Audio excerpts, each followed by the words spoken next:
আজ কোনো normal video নিয়ে আসিনি। আজ নিয়ে চলে এসেছি একটা খুব স্পেশাল ভিডিও নিয়ে। আগের দিন বলেছিলাম আমার মণিমা অর্থাৎ আমার মাসি খুব ভালো রান্না জানে, তো আজ তারই একটা স্পেশাল রেসিপি নিয়ে চলে এসেছি আমি। তো আজ মণিমা বানাচ্ছে দই বড়া। দই বড়ার জন্য প্রথমে মিক্সার গ্রাইন্ডারে ডাল এবং সামান্য পরিমাণ জল দিয়ে ফেটিয়ে নিতে হবে। এবার ডালের সাথে সামান্য নুন এবং জোয়ান মেশাতে হবে। কড়ায় তেল গরম করে বড়াগুলো ছাড়তে হবে। বড়াগুলো গরম জলে দিয়ে তুলে নিতে হবে। এবার আচার তৈরি করার জন্য তেঁতুলের কাত বার করা হচ্ছে। তেঁতুলের আচারের জন্য মশলা দেওয়া হচ্ছে। এরপর আচারে সামান্য লাল লঙ্কার গুঁড়ো এবং সামান্য হলুদ গুঁড়ো দেওয়া হলো। তারপর মশলাগুলোকে ভালোভাবে কড়ায় নাড়িয়ে নিতে হবে।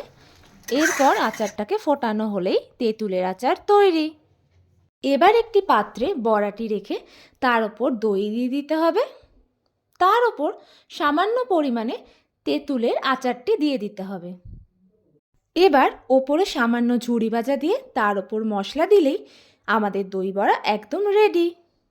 সত্যি বলতে দই বড়াটা খেতে কিন্তু অসাধারণ হয়েছিল, এক কথায় জাস্ট ফাটাফাটি। আজকের মতো এইটুকুই, কাল আবার দেখা হবে। Thank you for watching.